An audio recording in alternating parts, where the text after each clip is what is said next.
Assalamualaikum warahmatullahi wabarakatuh. Yang saya hormati Bapak Fathan Ahmadi selaku mentor di Tilok SDN 03 Pegiringan. Yang saya hormati Bapak Ibu peserta orientasi pengenalan nilai dan etika instansi pemerintah bagi P3K Kabupaten Pemalang tahun 2023.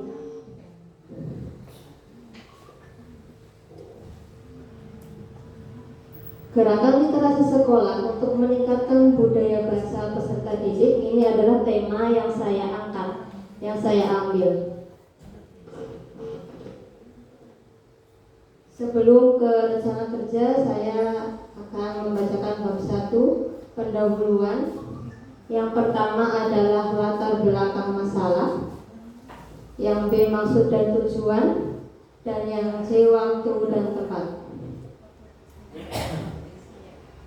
Untuk latar belakang, ini adalah latar belakang diselenggarakannya orientasi untuk P3K.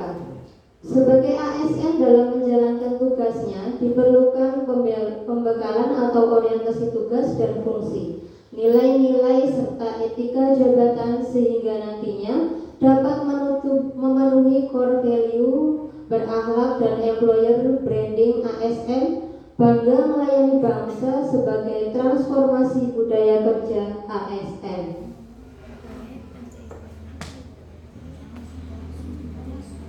Maksud dan tujuan diselenggarakannya orientasi yaitu mengaktualisasikan ilmu yang telah diterima di masa orientasi untuk mempersiapkan rencana kerja yang profesional, berkualitas, serta memiliki integritas tinggi. Waktu dan tempat pelaksanaan yaitu agenda 1 kemarin tanggal 28 sampai 29 Maret yaitu Zoom meeting dengan BPSDM Provinsi Jawa Tengah. Agenda 2 on the job training dari 30 Maret sampai 5 April 2023 di tempat tugas ASN P3K. Bab 2, secara singkat visi dan misi Kabupaten Pemalang. Terwujudnya Kabupaten Pemalang yang adil, makmur, agamis, dan ngangeni, serta mewujudkan rasa aman, ketentraman, dan ketertiban masyarakat. Ini adalah core values perilaku ASN ya, yang berakhlak, ada berorientasi pelayanan, akuntabel, kompeten, harmonis, kolaboratif, adaptif, dan loyal. Bab 3, Rencana OPD, saya ambil dari Dinas Pendidikan dan Kebudayaan. Rencana Strategis Dinas Pendidikan dan Kebudayaan Kabupaten Pemalang merupakan dokumen perencanaan perangkat daerah yang bersifat strategis dalam pembangunan sumber daya manusia berkualitas, berdaya saing, dan berakhlak mulia serta menjunjung tinggi peradaban dan budaya. Rencana hasil kerja. Ini adalah rencana tahunan kontrak pertama saya, yaitu penerapan gerakan literasi sekolah dengan membaca buku not pelajaran selama 15 menit sebelum kegiatan belajar dimulai. Yang melatar belakangi permasalahan itu, kebetulan saya mengajar di kelas 2, yang sering saya jumpai permasalahannya itu ada sulitnya memahami isi bacaan. Di kelas 2 ini ternyata masih banyak anak yang belum lancar membaca. Mungkin itu adalah sebab dari kurangnya minat baca anak atau belum terbiasa membiasakan diri untuk membaca buku ya, baik non pelajaran atau pelajaran. Yang kedua, kurangnya lancar membaca. Dari 28 anak yang saya ajar pertama kali saya kesini, itu masih banyak sekali anak yang belum lancar membaca. Bahkan masih ada yang sama sekali tidak mengerti huruf.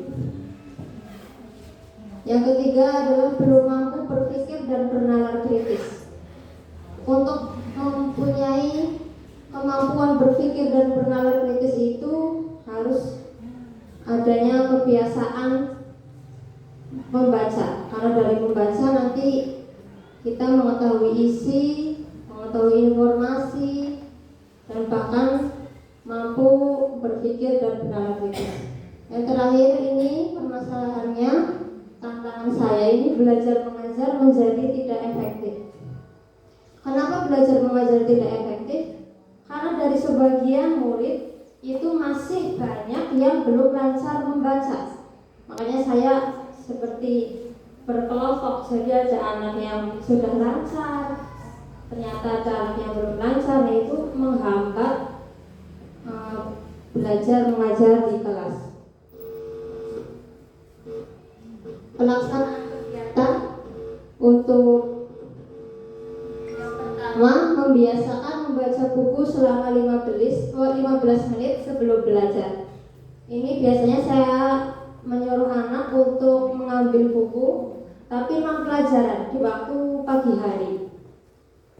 15 menit bersama-sama, terkadang juga bergantian dengan saya, yaitu membudayakan membaca bersama-sama bagi guru dan peserta didik. Jadi kadang saya yang membacakan cerita untuk anak, karena kalau gurunya yang membacakan cerita tentang biasanya dongeng, nah itu seperti di kelas 2 masih ada fabel, nah itu biasanya saya berperan sebagai tokohnya, hewannya yang ada di situ. Biasanya anak lebih tertarik untuk mendengarkan.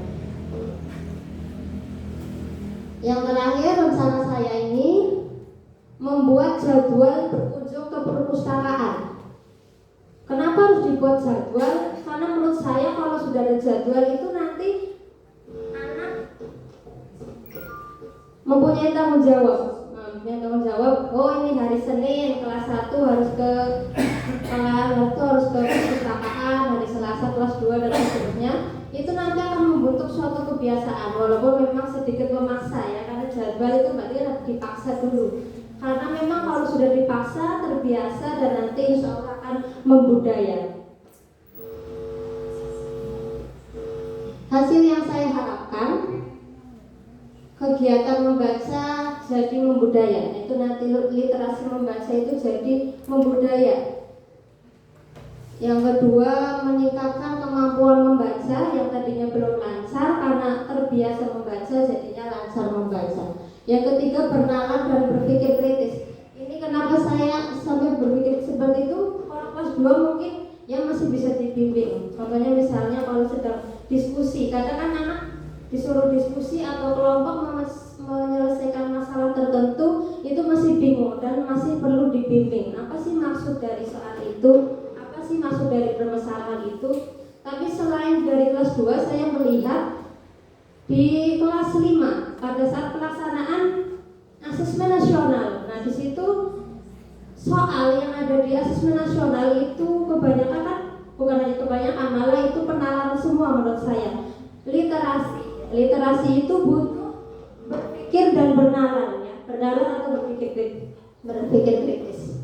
Nah, kalau sudah terbiasa membaca, mengerti, nah insya Allah bukan hal yang tidak mungkin untuk tahun kedepannya asesmen nasional yang dilakukan di sekolah masing-masing mempunyai nilai mutu yang baik. Yang terakhir, belajar mengajar menjadi lebih efektif. Kalau di kelas sudah bisa baca semua, lancar membaca dan senang membaca, maka belajar mengajar di kelas sangat mengasihkan.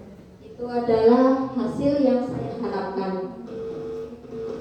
Ini adalah dokumen pembiasaan di pagi hari, 15 menit. Anak saya suruh ambil buku cerita di pojok kaca dan membaca bersama-sama. Ini saya melakukan menerapkan nilai core values berakhlak. Salah satunya melakukan diskusi dan kolaborasi dengan teman sejawat untuk menerima berbagai masukan agar terwujudnya visi dan misi sekolah. Terakhir, penutup. Simpulan diadakannya orientasi ini yaitu setelah ASN P3K mengikuti orientasi dan OJT diharapkan mampu mengaktualisasikan nilai-nilai dasar ASN berakhlak serta dapat melaksanakan tugas yang menjadi kewajibannya dalam melaksanakan program pemerintahan di unit kerja. Terima kasih. Assalamualaikum warahmatullahi wabarakatuh. Ya, terima kasih kepada Bu Christine Novitika Anggi Lestani yang sudah mempresentasikan apa yang sudah ditulis sebagai laporan akhir dari kegiatan TOC ini.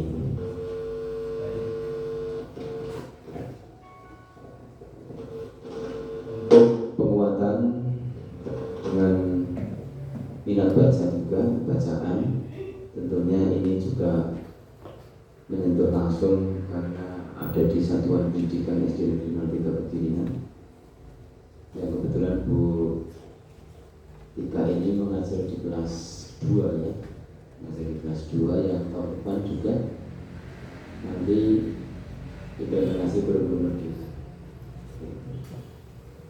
ada bernalar kritis tadi, sangat menarik. Rencana yang akan dilaksanakan diantaranya adalah penjadwalan pemanfaatan perpustakaan agar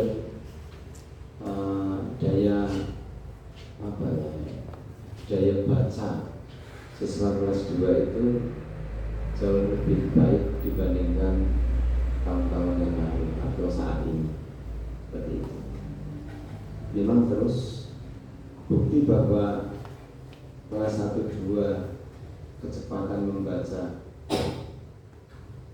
itu mempengaruhi terhadap penalaran dan penerimaan konsep di kelas-kelas atas. Jadi anak yang membaca kelas 1-2-nya itu masih lambat, itu penangkapan pemahaman konsep, apalagi kok sampai disodori tadi disuruh untuk mendiskusikan dan mengungkapkan kembali tentang permasalahan itu, kelas 2 jelas belum bisa. Iya, karena memang soal itu pemaksaan. Kadang-kadang membuat soal juga begitu. Tapi fakta di lapangan, pokoknya SD favorit pun, SD yang pembelajaran dengan multimedia, itu pun anak disodori untuk suatu permasalahan, kemudian disuruh untuk berdiskusi, kemudian menyampaikan pendapat, itu masih sulit. Nah, oleh karena itu yang paling penting kalau ukur di kelas 2 itu ya membaca lancar, syukur bisa bercerita kembali, nyambung apa yang disampaikan oleh presenter sebelumnya tadi, bahwa anak itu disuruh untuk mengungkapkan dengan bahasa Indonesia sulit. Tadi bisa tadi. Iya. Karena kesehariannya menggunakan bahasa lokal, bahasa daerah. Ya begitu. Tapi tidak salah menggunakan bahasa lokal dalam hal untuk komunikasi di sekolah. Nah, makanya guru tidak melindungi untuk memberikan pembelajaran menggunakan bahasa Indonesia yang baik dan benar, yang bagus seperti itu. Nah, dikaitkan dengan 6 profil pelajar Pancasila itu bernalar kritis bagi anak. Selain beriman dan takwa kepada Tuhan Yang Maha Esa, kemudian berkebinekaan global, gotong royong dan lain sebagainya, itu bernalar kritis. Anak yang bisa bernalar kritis apabila perbendaharaannya itu ada, perbendaharaan kosakata banyak, apabila kepekaannya tajam dipengaruhi oleh kondisi THT kita, telinga, kemudian hati, tenggorokan. Telinganya bagaimana kan begitu? Ketika telinga pendengaran saja kurang, jelas perbendaharanya kurang kan begitu. Anak-anak yang mempunyai kelainan, mungkin daya dengarnya kurang, ini juga harus diinventarisasi, jangan sampai ketahuan di kelas atas. Nah, terkait dengan pemanfaatan perpustakaan, karena siswa dianggap semuanya daya dengarnya itu sama, maksimal semua, tidak ada yang lainnya. gitu.